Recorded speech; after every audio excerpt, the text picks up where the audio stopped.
Kemarin kita sudah mengenal materi air ya, bahwa asalnya air itu adalah suci. Dia tidak berubah menjadi sesuatu yang najis kecuali berubah salah satu dari sifat najis tersebut, yaitu apanya? Bau, rasa maupun warna, salah satu.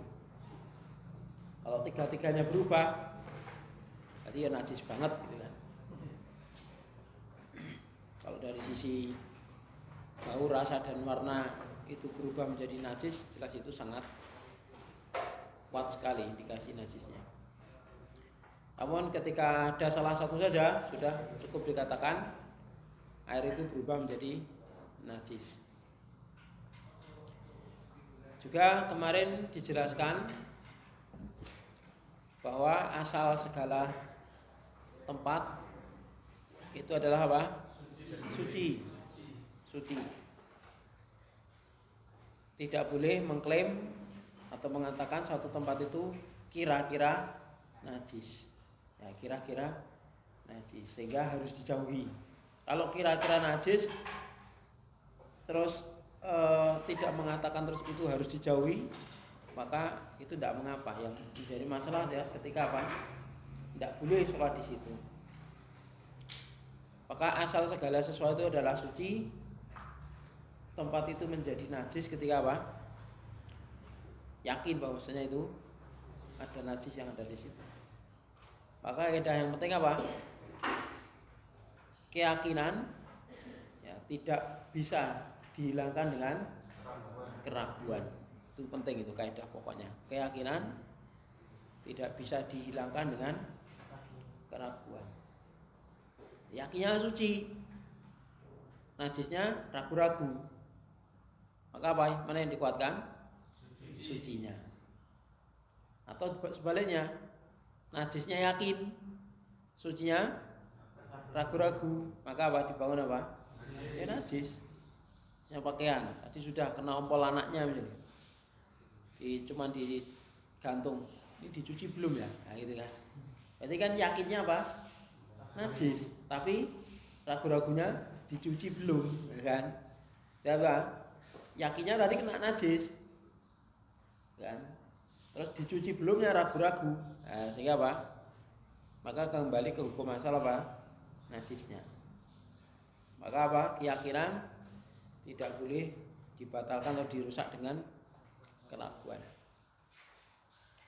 Termasuk dalam masalah apa? Bersuci.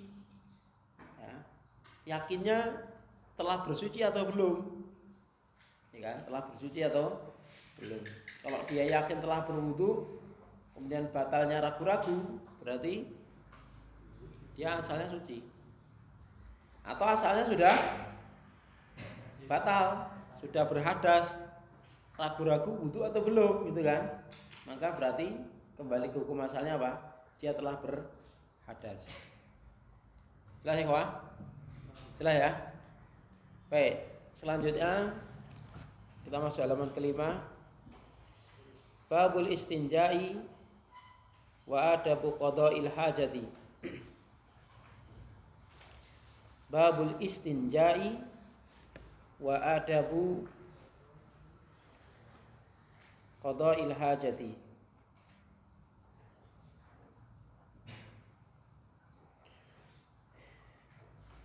Bab seputar al-istinja. Apa istinja?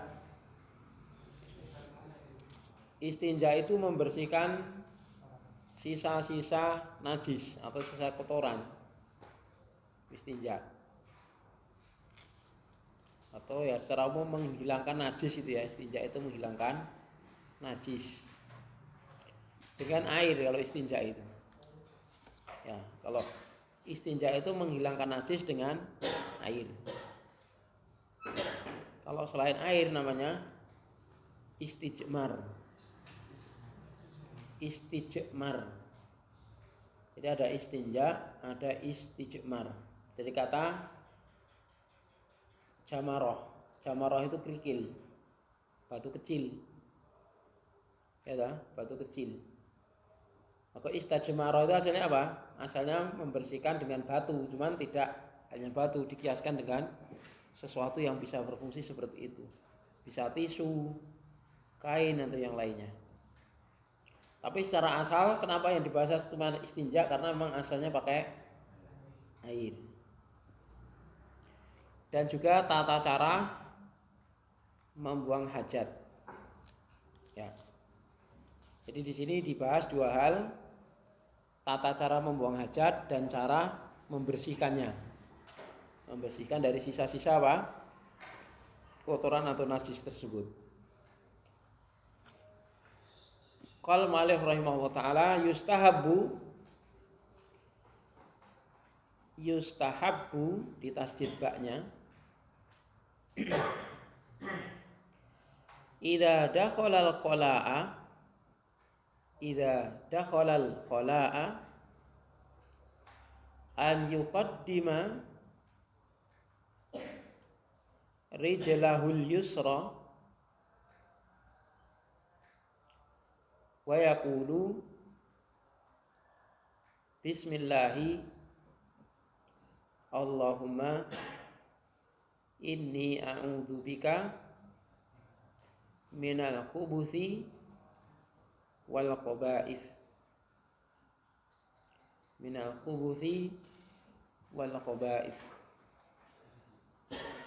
wa idza kharaja minhu qaddama dengan tasdid dal qaddama rijlahu al-yumna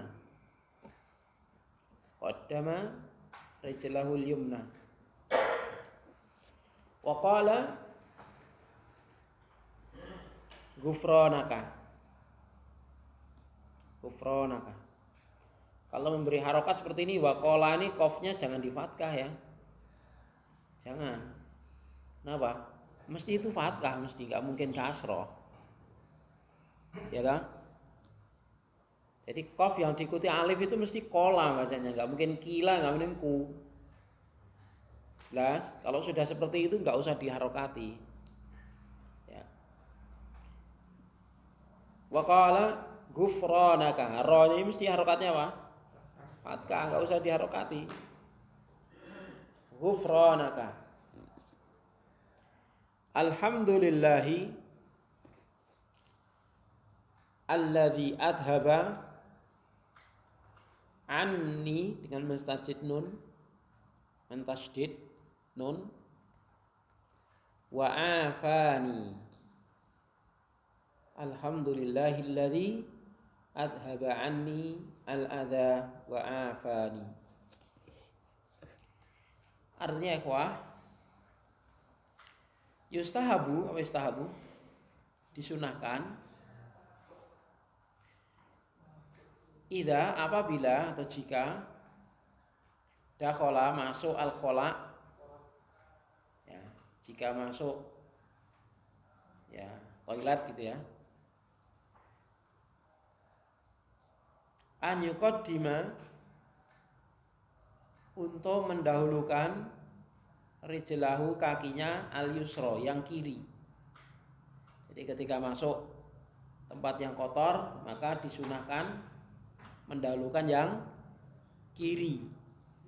Tapi kalau masuk tempat yang baik mendahulukan yang kanan. Yusra itu kiri.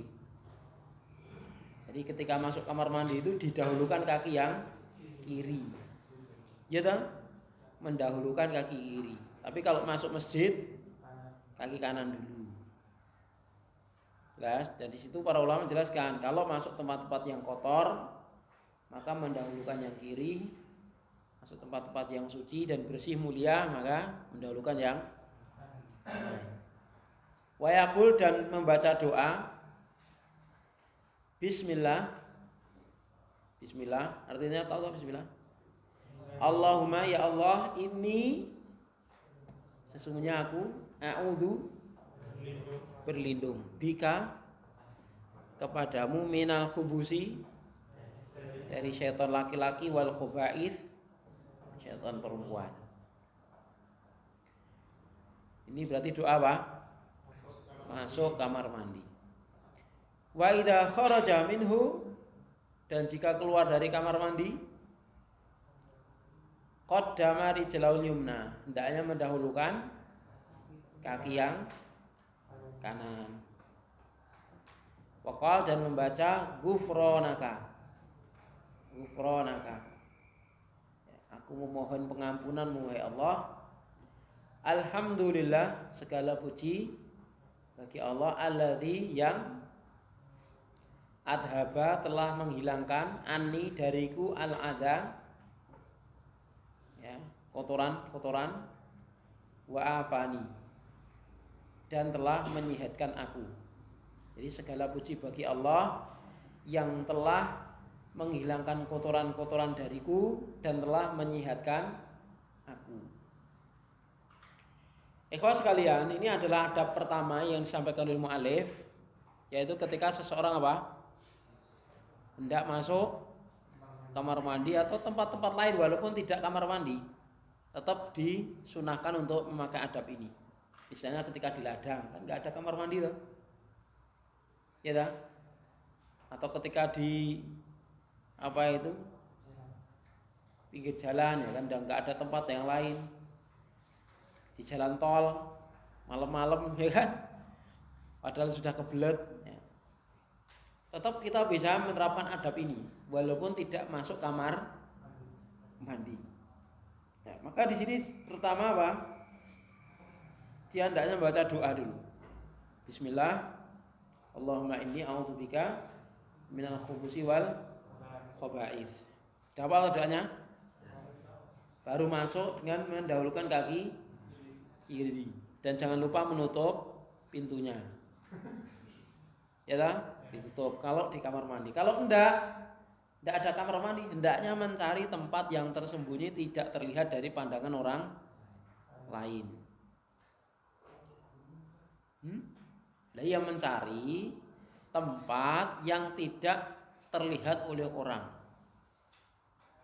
Ya, mencari tempat yang tidak terlihat oleh orang lain.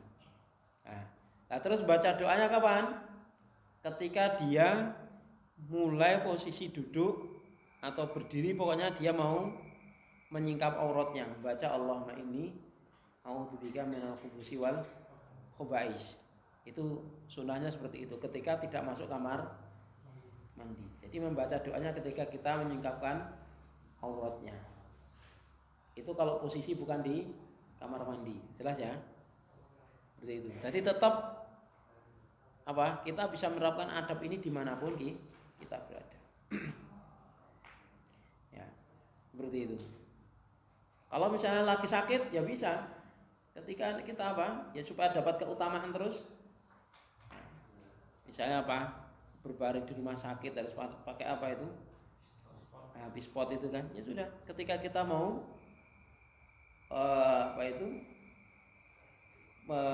mengeluarkan kotorannya itu, kita berdoa Allahumma inni a'udzubika minal khubusi wal khaba'is, walaupun tidak masuk kamar mandi, supaya tetap dapat keutamaannya.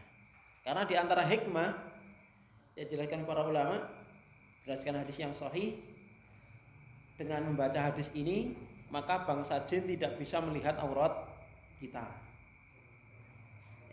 Bangsa jin tidak bisa melihat aurat kita. Maka dengan membaca doa ini kita akan dijaga oleh Allah dari pandangan jin. Ya, seperti itu. Terus wa idza kharaja, dan jika dia keluar hendaknya mendahulukan kaki yang kanan dan membaca ghufranaka. Nah, ini juga termasuk nanti ketika selesai, misalnya tidak di kamar mandi, ya ketika kita sudah selesai kemudian dibersihkan kotorannya, sisa-sisanya, terus kita selesai langsung baca ghufranaka alhamdulillahilladzi adhaba anni al-adha wa afani. Seperti itu. Kita memohon pengampunan kepada Allah Subhanahu wa taala. Terus di doa yang terakhir ini isyarat ya, kita memuji Allah Subhanahu wa taala karena nikmat yang besar. Ternyata bisa membuang hajat itu nikmat besar. Ya enggak? bisa kentut, ya kan? Bisa buang air besar, bisa buang air kecil dengan lancar. Itu masya Allah, itu nikmat yang besar. Yang sedikit dari kita bisa mengingat perkara tersebut. Maka begitulah seorang muslim selalu mengkaitkan segala yang dirasakan itu apa? Adalah pemberian dari Allah Subhanahu wa taala. Makanya terkadang Allah itu memberikan gambaran, memberikan pelajaran kepada manusia bahwa ternyata nggak bisa buang hajat itu nikmat yang nggak bisa buang hajat itulah suatu hal yang sangat menyakitkan. Maka ada kan orang yang sakit itu nggak bisa kencing, nggak bisa BAB, nggak bisa kentut, ya kan? Kalau nggak bisa BAB, nggak bisa kencing berat. Kalau nggak bisa kentut kan kayaknya remeh, nggak bisa kentut, kayaknya kan remeh toh. Tapi itu ternyata bagi yang sudah ngalami itu berat sekali ternyata, nggak bisa kentut itu. Ya, bahkan harus kadang dirawat di rumah sakit. Bahkan tidak jarang yang harus operasi, nggak bisa kentut, ya kan? Maka di sini mengingatkan terus akan nikmat Allah Subhanahu wa taala, dan begitulah kehidupan seorang muslim, selalu tertambat kepada Allah Subhanahu wa taala. Sampai dalam masalah buang hajat selalu disandarkan kepada Allah bahwa itu adalah nikmat. Ya kan? Nikmat. Maka kita sudah bantu oleh Allah Subhanahu wa taala sehingga kotoran-kotoran dari tubuh kita itu bisa bersih, dan apa? Wa'afani. Allah menjadikan tubuh kita itu jadi sehat kembali. Coba seandainya sehari, 2 hari, 3 hari nggak bisa kencing, nggak bisa BAB, la haula wala quwwata illa billah, waliyadzubillah. Itu sangat berat sekali, ya kan? Sangat berat. Maka betapa besar nikmat yang Allah berikan kepada kita. Kita bisa makan enak, minum yang seger, dan itu tidak meracuni tubuh kita, ya kan? Kita diberi organ, ginjal dan lain sebagainya untuk apa? Memisahkan mana yang manfaat, mana yang tidak manfaat. Soalnya itu nikmat yang sangat besar sekali, yang harus selalu kita syukuri. Maka setiap kali kita mendapatkan nikmat itu selalu dikaitkan dengan Allah Subhanahu wa taala. Termasuk dalam apa? Membuang hajat. Inilah adab seorang muslim, ikhwas sekalian. Bisa dipahami ini? Bisa dipahami? Ya, lanjut. Wa ya'tamidu fi julusihi ala rijlihi al-yusra wa yansabu al-yumna wa yastatiru bihaitin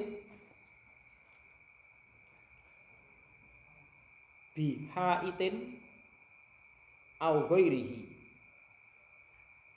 wa yab'udu in kana fil fadai. Artinya, dan hendaknya dia wa ya'tamidu fi julusihi, hendaknya dia bersandarkan ketika duduknya ala rijlihil yusra, di atas kaki yang kiri, wayan sobu al yumna, dan menegakkan kaki yang kanan. Jadi ini posisi duduk yang disunahkan itu loh. Jadi kaki kiri direbahkan, kemudian kaki kanan ditegakkan, kemudian pantat itu bertumpu kepada kaki yang kiri. Bisa dipraktekkan Mas Harjito. Ya. Lututnya yang kiri diangkat. Lutut kiri. Nah, kayak gitu, seperti itu. Ya. Posisinya seperti itu. Itu posisi yang paling bagus untuk buang hajat. Karena apa? Itu lebih tuntas. Maksudnya? Iya, depan belakang. Itu kerja organ itu lebih ringan dan lebih tuntas. Itu kata para dokter seperti itu ya. Kata para dokter muslim yang sudah meneliti sunnah Nabi itu di antara hikmahnya apa? Kerja organ tubuh itu lebih ringan. Ya kan? Kalau dalam posisi selain itu ya bisa sih keluar, cuman kan perlu kerja berat gitu loh. Kadang harus perlu tekanan yang cukup, membutuhkan energi yang luar biasa toh, sampai keringetan juga. Ya, apalagi sekarang yang namanya kloset duduk itu ya. Kloset duduk itu sama sekali udah. Itu berat itu ya. Itu sangat mudah kalau orang itu sudah kebelet banget itu ya. Ya kan? Tapi kalau secara teori medis memang posisi seperti itu tadi yang kata para ahli medis itu bisa tuntas. Dan itu pernah dibuktikan ya, ada yang membuktikan. Jadi dia buang hajatnya itu sambil nongkrong biasa. Nah, kemudian setelah itu dibersihkan, kemudian setelah itu di kemaluan dikasih tisu, kemudian dia pakai jalan, maka masih keluar dikit-dikit. Nah, terus yang kedua mempraktekkan yang posisi duduk seperti itu, ya kan? Udah berhenti, kemudian dia bersihkan, kasih tisu, buat jalan, bersih tisunya. Artinya apa? Tuntas sama enggak? Tuntas. Tuntas sama enggak tuntas. Walaupun ya kata para ulama misalnya ada sisa-sisa sedikit dan kita sudah berusaha membersihkannya, ternyata kita enggak tahu itu ma'fu. Misalnya apa? Kita tahunya sudah lama. Oh ternyata kok ada sedikit kotoran ya kan? Najis yang tertinggal. Ya ini kata para ulama ini ma'fu, ma'dzur, sesuatu yang tidak bisa dihindari. Namun kalau bisa lebih sempurna maka itu lebih baik. Apalagi kalau kita niatkan mencontoh sunnah Nabi, maka ada pahala di situ. Ada pahala. Dari sini ikhwah sekalian menunjukkan disunahkan ketika membuang hajat itu dengan duduk. Baik buang air kecil maupun buang air besar, disunahkan dengan duduk. Bahkan sampai-sampai ada yang mengatakan wajib, walaupun itu pendapat yang rajih adalah sunnah. Ya. Karena berdasarkan sebuah hadis kan yang mengatakan wajib berdasarkan hadis dari Aisyah radhiyallahu anha, barang siapa yang mengatakan bahwa Rasulullah itu ketika kencing sambil berdiri maka dia telah dusta. Karena apa? Aisyah selalu melihat beliau kalau buang air kecil dengan duduk. Tapi apakah menafikan hadis yang lain? Enggak, hadis yang lain pernah ada sahabat yang melihat Rasulullah itu kencing dengan berdiri. Gitu. Dan hadisnya sama-sama sahih ya. Aisyah melihat versinya Aisyah ya kan, sahabat melihat versinya sahabat. Sehingga para ulama menggabungkan di situ. Ketika ya kan dia perkirakan kalau misalnya berdiri itu nanti kencingnya nanti mantul, karena semakin tinggi kan pantulannya semakin keras kan? Coba air itu semakin tinggi gerojokane, itu kan semakin jauh, ya kan? Pantulannya akan semakin jauh. Beda, orang itu kalau duduk, ya airnya itu lebih tenang suaranya, ya, senyap. Tapi kalau berdiri, gitu kan? Ya. Betul itu, ya kan? Artinya memang pantulannya itu kenceng. Nah itu hikmahnya. Nah para ulama kalau memungkinkan seseorang itu dengan duduk maka afdol dengan duduk. Tapi kalau enggak maka dia ketika berdiri misalnya kalau dengan duduk kan dia harus membuka aurat lebih banyak. Otomatis kan gitu. Ya kan? Tapi bagi laki mungkin di tempat yang cuman toiletnya banyak itu cuman itu loh. Ya berdiri cuman disekat-sekat kayak gitu. Kan nggak memungkinkan kita duduk kan? Nah, klosetnya tempat kencing berdiri aja itu kan nggak mungkin itu. Maka kita berusaha bagaimana kita tidak mengenakan air itu supaya tidak mantul. Pokoknya kita arahkan ke tempat di mana air itu tidak memercik terlalu keras. Jelas ya? Seperti itu. Itu para ulama menjamakkan hadis itu seperti itu. Jadi sunnahnya, afdolnya dengan duduk. Tapi boleh dengan berdiri dengan catatan tidak dikhawatirkan terjadinya pantulan kepada pakaian kita supaya kita terhindar dari najis. Itu. Terus selanjutnya Wastatiru, hendaknya menutup. Wastatiru itu berlindung, hendaknya berlindung. Bihaitin, dengan tembok, aghairihi, atau yang lainnya. Atau yang lainnya. Waya ba'udu, dan hendaknya menjauh, menyingkir. Ingkana fil fadha, jika di tempat terbuka. Fadha itu tempat terbuka, tidak di bangunan. Ya bisa di ladang, bisa di sawah, di pinggir jalan, atau yang lainnya, di pantai.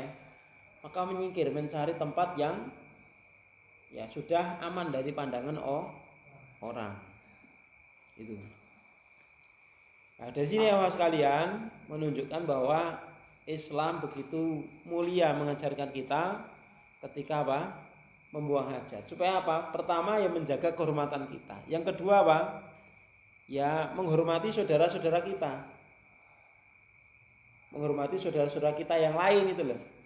Supaya mereka tidak terganggu dengan perbuatan kita ketika buang hajat. Ya, seperti itu. Contoh misalnya, zaman dulu itu kan sering toh, ketika masih kamar mandi masih sedikit ya, adanya kan paling itu WC terpanjang di dunia itu kan, lung ya kan, lung hilang, ya. Karena apa? Langsung hanyut. Itu kadang-kadang di pinggir jalan, ya kan. Nah itu misalnya kita lewat, kalau nggak nyapa kita kenal orangnya, tapi kalau nyapanya gimana gitu loh. Masuk nggak? Sekecaknya gede, masuk ini. Kan repot gitu loh. Jadi ya serba salah gitu loh. Ya. Iya kan? Mau salam nanti gimana Mas? Assalamualaikum. Jawabnya gimana lah, repot. Iya kan? Artinya saling menghormati dengan Masya Allah ya kan? Seperti itu. Jadi orang lain juga enak gitu loh. Kalau kita mencari tempat yang menyingkir gitu loh, nggak mengganggu orang lain. Nah kalau di dekat kita kan, Insya Allah itu kan pertama juga khawatir nanti dari efek baunya, ya kan. Kadang-kadang orang mendengarkan suaranya saja udah jijik loh orang. Kalau dirinya sendiri saya yakin nggak apa-apa, ya kan. Ya kan. Artinya kalau alhamdulillah Allah itu menjadikan kita itu tidak benci dengan kotoran kita, gitu. Ya toh? Tapi kalau kotoran orang lain kan rata-rata jijik, baunya juga nggak suka. Tapi kalau kita itu kan dengan kotoran kita sendiri kan, ya sebenarnya nggak suka, cuman kan nggak benci gitu. Ya toh? Nggak jijik gitu loh. Artinya kalau kita dibuat jijik dengan semua kotoran, hatta kotoran kita sendiri, wah itu ngeri itu. Kita harus, dan nanti sing nyeboki sapa? Ya toh?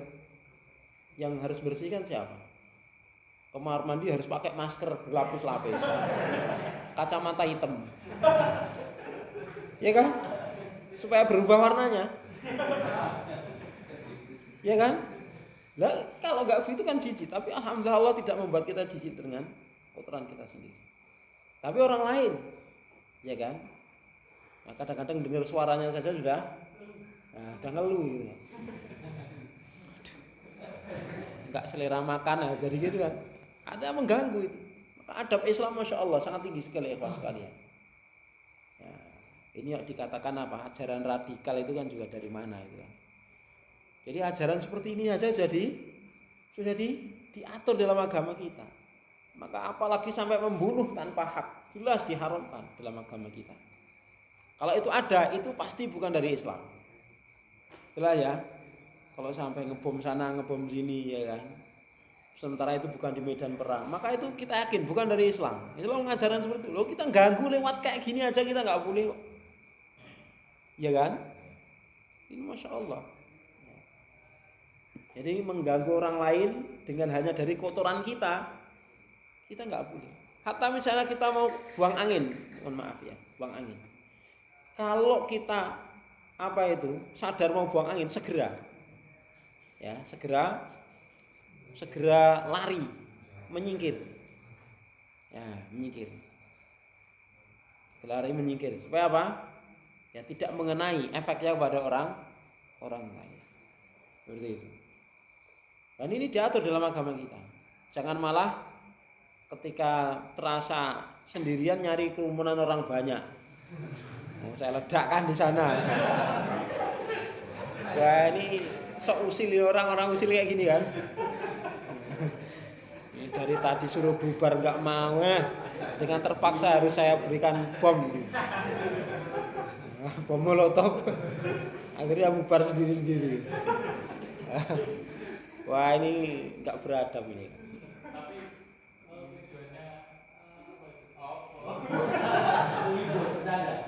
Niat yang baik tidak bisa merubah perbuatan yang buruk jadi baik. Nggak boleh. Niat yang baik tidak bisa merubah perbuatan buruk jadi baik. Boleh nggak nyuri miliknya orang kaya yang pelit untuk disedekahkan kepada fakir miskin? Nggak boleh. Nah, tapi dia pelit sekali loh, nggak pernah bayar zakat dan orangnya pelit sekali. Nah, dan padahal itu sampingnya itu orang miskin banget, nggak pernah diberi. Ya saya ambilkan lah, saya curi, saya berikan. Boleh nggak? Nggak boleh. Niatnya baik nggak? Nggak baik. Niatnya baik, tapi caranya yang nggak baik. Lah ya. Apa?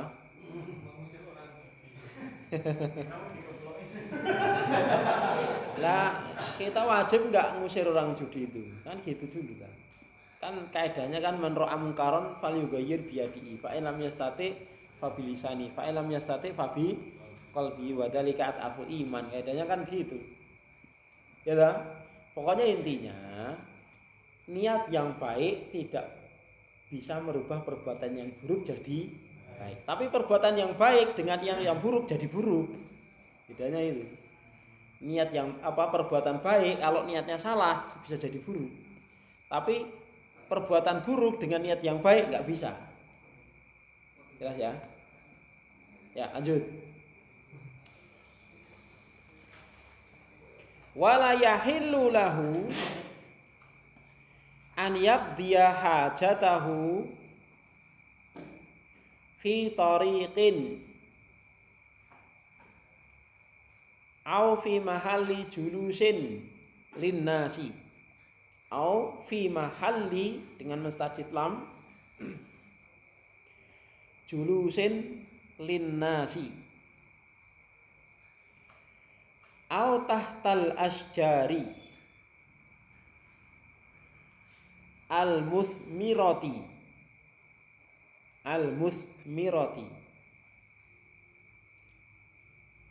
au fi mahallin yu'dhi bihi an-nasa. Artinya wala yahillu, dan tidak boleh lahu baginya an yakdia, untuk membuang atau menunaikan hajatahu, hajatnya itu fi tariqin, di jalan. Boleh ini.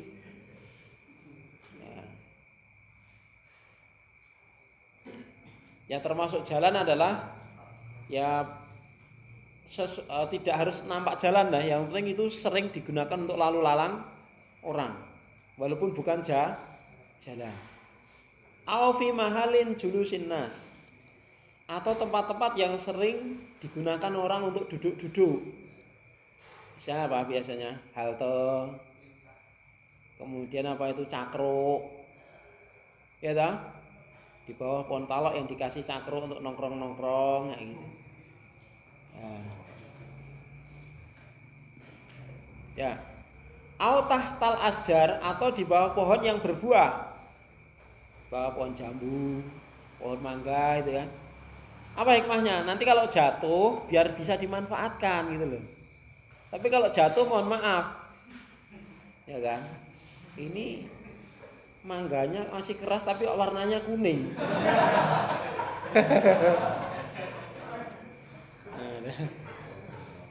Keras tapi warnanya kuning gitu. Padahal belum matang dan baunya berbeda dari biasanya. Ya, jangan-jangan. Nah, ini tidak boleh. Karena apa? Nanti buah tersebut kalau jatuh tidak bisa atau tempat-tempat au fi mahalin, atau tempat-tempat yang bisa mengganggu orang lain, yang bisa mengganggu orang lain. Intinya apa ya kawan sekalian? Di sini Islam menjunjung tinggi dan melarang kita untuk apa? Mendolimi orang lain sekecil apapun walaupun dari kotoran kita. Jelas ya? Ini. Karena itulah kita pun kan nggak suka toh kalau kita itu terkena kotoran orang lain, ya kan? Demikian pula orang lain pun nggak suka kalau terkena kotoran kita. Maka Rasul mengatakan wattaqu du'a al-madlum. Hendaknya kita waspada doanya orang yang terdolimi. Walaupun dia pelaku maksiat, kalau terdolimi doanya mustajab itu. Contohnya orang terdolimi apa? Ya, seandainya ada seseorang buang kotoran sembarangan, ada orang terpeleset dari kotorannya atau terkenanya, kemudian dia mendoakan kejelekan, bagaimana? Apa kencing sembarangan, doakan impoten, kan payah itu ya kan? Saya doakan ini mudah-mudahan sakit, gitu kan bahaya. Dan itu didengar doanya oleh Allah Subhanahu Wa Taala. Kenapa? Dia posisi terdolimi. Maka berhati-hati Anda. Ini ya kawan sekalian. Kita sholat di sini aja ya. Ya, kompak sini ya. Kita tambah dulu. Wala yastaqbilu, atau ada yang dibahas ini? Cukup ya? Kita tambah dulu. Wala yastaqbilul qiblata wala yastadbiruha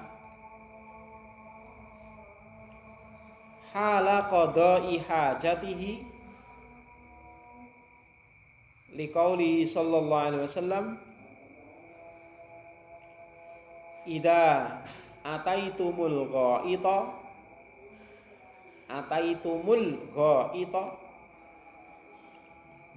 fala tastaqbilul qiblata bi ghaitin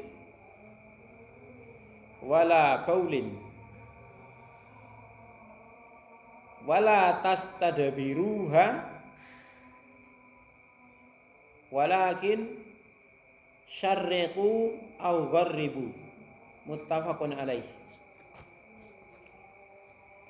Wala tastaqbilul kiblata, dan jangan menghadap kiblat. Wala yastadbiruha, dan tidak boleh membelakanginya. Menghadap, membelakangi kiblat, ya boleh. Hala ketika qada'i hajatihi, ketika membuang hajatnya. Liqauli sallallahu berdasarkan sabda Nabi sallallahu, idza, apabila ataitumul ghaita, kalian ingin membuang hajat. Ataitum itu ya ingin gitu aja. Al ghaita, buang hajat. Fala tastaqbilu, maka jangan menghadap kiblat. Fala tastaqbilul kiblata, maka jangan kalian menghadap kiblat. Bighaitin, ketika buang air besar. Wala baulin, dan ketika buang air kecil. Wala tastadbiruha, dan jangan membelakanginya. Walakin syarriqu au gharibu, akan tetapi menghadaplah timur atau ke barat. Kok bisa? Karena ini hadis ini di Madinah. Madinah kan utara Mekah. Jadi kiblatnya kan selatan, membelakinya ke utara gitu kan. Maka supaya aman menghadap timur dan barat. Lah kalau kita kiblatnya di barat, maka amannya utara selatan. Jelas ya? Jangan dohiri. Dohiri itu lihat konteksnya. Pokoknya teksnya itu tidak boleh, ya kan? Maka kita disuruh apa? Menghadap ke timur dan barat. Ya, pokoknya saya ngikuti hadis saja. Pokoknya menghadap timur dan barat kalau kencing. Nah, ini dohiri namanya. Padahal intinya apa? Kan kiblat. Maka kan intinya di situ. maka kamu jangan menghadap kiblat dan jangan membelakanginya. Supaya tidak itu, hadaplah ke timur atau ke barat itu. Karena apa? Ini di Madinah. Kalau di sini ya, utara dan selatan. Itu dalilnya. Faida qadha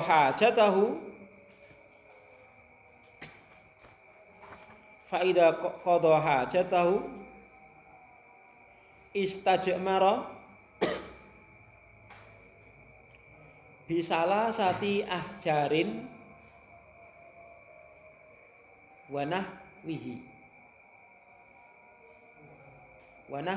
wanahwiha tunki al mahalla summa istanja bil ma'i wa yakfi al iktisaru ala ahadihima wala yastajmiru birrauthi wal idhami linnahyi nabiyyi sallallahu alaihi wasallam an dzalika wa kadzalika kullu ma lahu hurmatun. Ya. Berikutnya ikhwah, fa idza qadha hajatahu, maka apabila qadha dia telah selesai membuang hajatahu hajatnya, hendaknya istajmaro, dia membersihkan. Istajmaro itu membersihkan apa? Sisa-sisa kotoran najis bisalah sati ahjarin, dengan 3 batu, wanahwiha dan misalnya batu, kayu, kertas, tisu atau yang lainnya. Tunkil mahalla, yang bisa membersihkan tempat keluarnya kotoran. Mahal itu tempat keluarnya kotoran. Sumastanja, kemudian hendaknya dia cebok bilma, dengan air. Jadi itu yang sempurna. Beliau pertama menyebutkan versi yang sempurna. Apa? Dibersihkan dulu dengan tisu atau batu atau yang lain. Setelah itu apa? Baru pakai air. Karena apa? Itu nanti bisa lebih hemat airnya. Ya kan? Tapi kan ya harus modal tisu. Tapi bisa hemat air. Artinya itu yang terbaik. Istijmar kemudian istinja, itu yang terbaik. Namun ada opsi kedua, wayakfi, dan cukup al-iktisar, ya. Al-iktisar itu meringkas atau ya memilih. Cukup memilih ala ahadihima, salah satu dari keduanya. Yang penting bersih. Ya. Sehingga dari sini apa ikhwah? Kalau seseorang itu bersuci atau istijmar, cebok dengan batu, otomatis dia nggak mungkin bersih 100%. Mesti ada sisa, mesti ada bau. Maka ini dimaafkan gitu loh. Nah, dari sini para ulama apa? Berpendapat jadi najis, sisa-sisa apa? Sisa-sisa najis yang tertinggal di lubang keluarnya najis itu, kalau sedikit dan kita sudah berusaha membuangnya, membersihkannya, kalau itu tertinggal itu dimaafkan. Karena orang istijmar ini tidak mungkin bisa bersih 100%. Ya kan? Tidak bisa bersih 100%. Mesti ada yang tertinggal. Maka di sini hitungan 3 itu artinya apa? Kalau sudah 3 itu adalah hitungan di mana orang itu sudah ma'fu gitu. Walaupun masih ada tertinggal sedikit-sedikit, tapi kalau sudah minimal 3 itu sudah dimaafkan. Seperti itu. Termasuk apa? Ketika cebok ya minimal 3 kali. Nah, itu mungkin kasus untuk apa? Di daerah yang memang airnya dibagi-bagi, ya kan?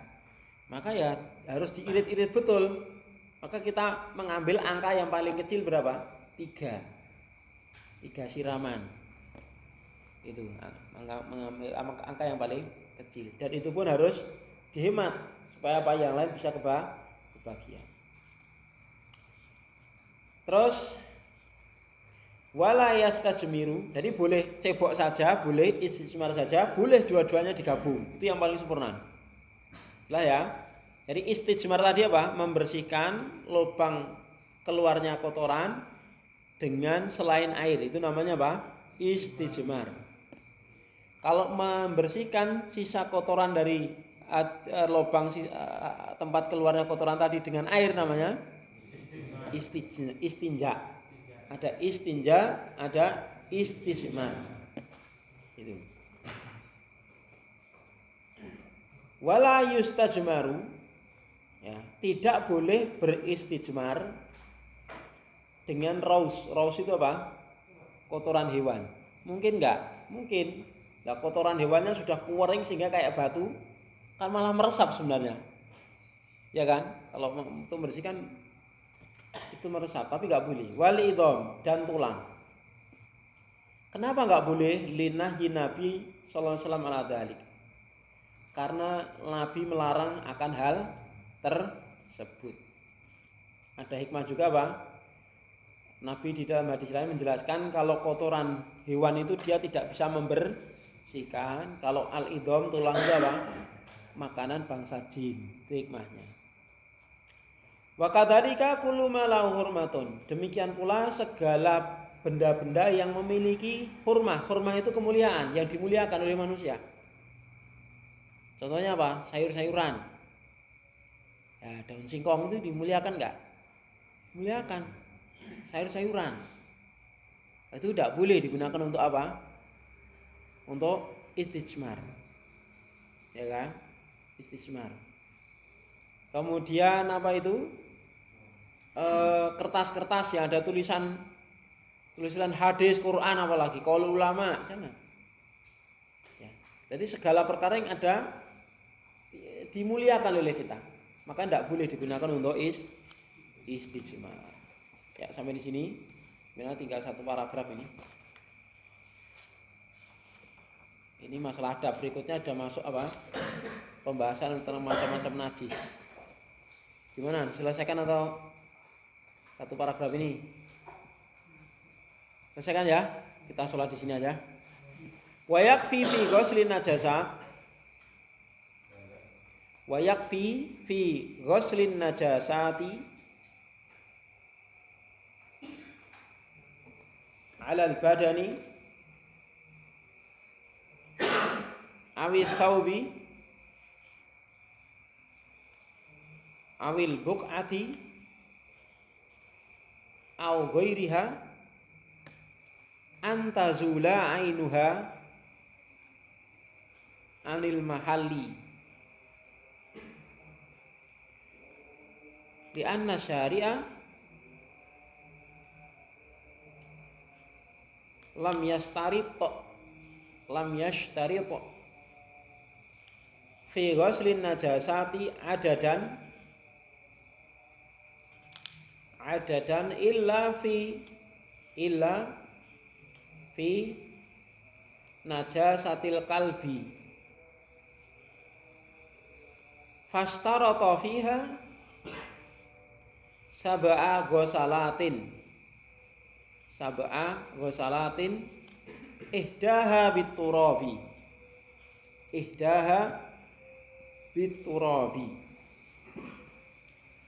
wa yakfi dan cukup fi dalam ghusli membasuh atau mencuci an najasat, ya, najis itu alal badan, baik yang menempel di badan, awil saub atau pakaian, awil buk'ah atau tempat, au ghairiha atau yang lainnya, antazula agar hilang, tazula itu hilang, ainuha, apa ainu? Apa ainuha? Matanya itu. Pandangannya, zatnya, agar hilang zatnya. Ainuha itu zatnya. Maka dikatakan ainu ya sekedar pokoknya wis ketok wis renek gitu kan, jadi hilang. Nah, jadi zatnya itu udah hilang. Artinya kadang-kadang di dalam membasuh apa itu najis itu kadang-kadang apa? Contohnya darah haid. Apalagi bajunya putih misalnya. Itu kan nggak bisa 100% hilang. Mesti kan masih ada kecoklat-coklatan itu kan. Masih ada bau-bau yang apa itu masih tertinggal itu kan. Maka yang penting pokoknya zatnya udah hilang. Adapun warna masih tertinggal sedikit, bau masih tertinggal sedikit, maka itu dimaafkan. Jelas ya, yang penting zatnya hilang. Termasuk tadi ketika istijmar. Mesti ada. Tapi yang penting zatnya sudah hilang. Secara kasat mata memang sudah tidak ada, walaupun kalau di mikroskop hijau sak tunggal-tunggal gitu loh. Nah, di mikroskop. Ya toh. Tapi kalau secara kasat mata sudah enggak ada. Kenapa? Li'anna syariah, karena syariat ya, sang pembuat syariat siapa ini? Allah. Asy-syari' di sini Allah. Karena sang pembuat syariat lam yastari tidak mensyaratkan fi ghuslin najasat, di dalam mencuci najis itu bilangan tertentu. Ada, dan ini maksudnya bilangan tertentu. Jadi kalau sekali basuh hilang sudah. 2 kali basuh hilang sudah. 3 kali basuh hilang sudah. Intinya pokoknya zatnya hilang. Illa kecuali fi najasatil kalbi, najis jilatan anjing. Fastarata, maka disyaratkan fiha padanya sab'a ghusalatin, apa? 7 kali basuhan. Dibasuh 7 kali, ihdaha biturab, 1 dari 7 itu digosok pakai tanah. Itu najisnya anjing seperti itu. Nah, kenapa? Najis mugol ladoh, najis yang berat namanya. Ya, cukup ya, ada yang dibahas? Kalau kita buangnya titik besar di kamar mandi yang dia ngadep kiblat gimana? Ya miring lah, kita usahakan jangan miring, jangan ikuti itu. Ya pokoknya kita harus menyelisihi.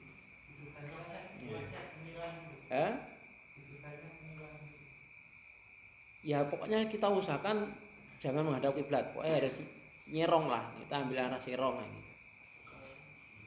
Jelas ya?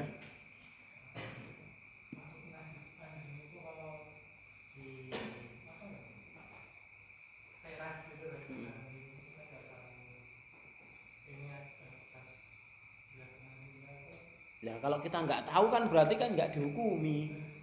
Nah, kan sekali lagi apa toh? Keraguan tidak bisa mengalahkan keyakinan gitu loh. Ya kan? Lah misalnya itu rumahnya orang punya anjing dia. Kita mau sholat di situ, apa tidak bulat mikroskop yang buka jilatannya kan enggak. Ya toh? Yang jelas pokoknya aslinya suci. Sampai betul-betul yakin ada yang melihat dia menjilati tempat tersebut gitu. Jelas? Selama belum yakin tidak boleh keraguan-keraguan dijadikan sebagai dasar. Yeah.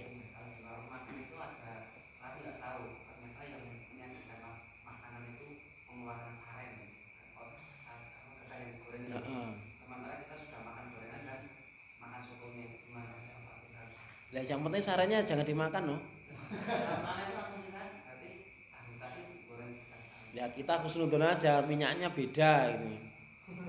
Khusnudon saja, minyaknya beda. Pokoknya kita kalau sampai pokoknya yang penting kita nggak tahu. Nek ngerti goreng baru. Jelas ya? Kalau tahu gorengnya, tapi kalau nggak tahu ya kita pokoknya jangan sampai keraguan itu mengalahkan keyakinan, itu kaidah. Ya, seperti itu. Terus pernah dapat penjelasan kalau untuk menghadap kiblat yang buang hajat itu kalau di dalam ruangan yang tertutup itu masih diperbolehkan. Ya, itu kalau kasusnya membelakangi. Iya, tapi kalau menghadap mutlak. Di dalam maupun di luar nggak boleh. Kalau membelakangi ada sebagian ulama yang masih membolehkan. Karena ada suatu riwayat dari Ibnu Umar itu ya. Ketika itu Ibnu Umar memanjat tembok rumah kakaknya. Ya, karena kakaknya Ibnu Umar itu kan istrinya Nabi gitu ya. Seperti itu. Maka apa? Nabi pernah dilihat oleh beliau apa? ketika buang hajat itu membelakangi kiblat, bukan menghadap, membelakangi. Kalau membelakangi boleh. Nah, itu pun ya masih diperselisihkan itu kan. Nah, maka dari situ ya kehati-hatian tinggalkan saja. Tapi kalau menghadap itu mutlak, nggak boleh di luar maupun di dalam ruangan. Wallah. Yang lain? Cukup. Wassallallahu alaihi wasallam. Alhamdulillahirabbil alamin.